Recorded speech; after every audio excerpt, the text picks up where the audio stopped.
بنگلادش کشوری در آسیای جنوبی به معنی سرزمین بنگال. بنگال ببری خاص و مختص این جغرافیا است و نام این کشور از اینجا نشأت گرفته است. یکی از مسائل ناخوشایند در بنگلادش آزادی کامل تنفروشی است. دولت در این موضوع مداخله‌ای نداشته و هیچ اقدامی در برابر افرادی که این کار را انجام می‌دهند صورت نمی‌گیرد و این موضوع بدون شک سد ارزش‌های اخلاقی یک جامعه را تحت تأثیر خود قرار خواهد داد. به همین دلیل زن بودن در بنگلادش بدشانسی‌های بزرگی را نیز با خود به همراه می‌آورد. بیشتر خانواده‌های این کشور در فقر دست و پا می‌زنند. به جای فرستادن دخترانشان به مدرسه برای به دست آوردن شانسی بزرگ در زندگی، آنها را به سمت باطلاق فحشا هل می‌دهند.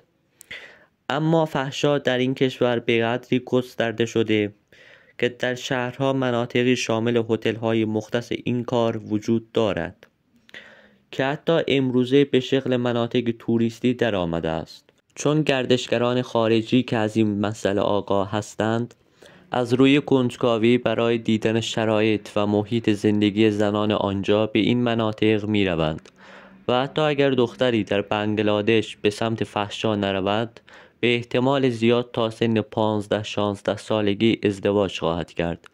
دختران حتی اگر 18 ساله هم نباشند، با استفاده از مدارک جعلی سن خود را بالاتر نشان داده و در اعضای دریافت شیربها توسط خانواده به مردان مسن سپرده یا به زبان ساده فروخته می شوند.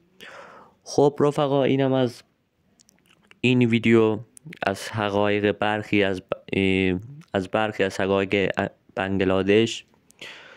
اگر موافق باشیم بچه پارت دومش هم بسازیم، بیشتر وارد این جزئیات بشیم. اگر موافق باشید توی کامنت ها خواهشم بهم بگید. لایک این ویدیو یادتون نره، چنل هم حتما ساب کنید. خیلی عشقید. خداحافظ.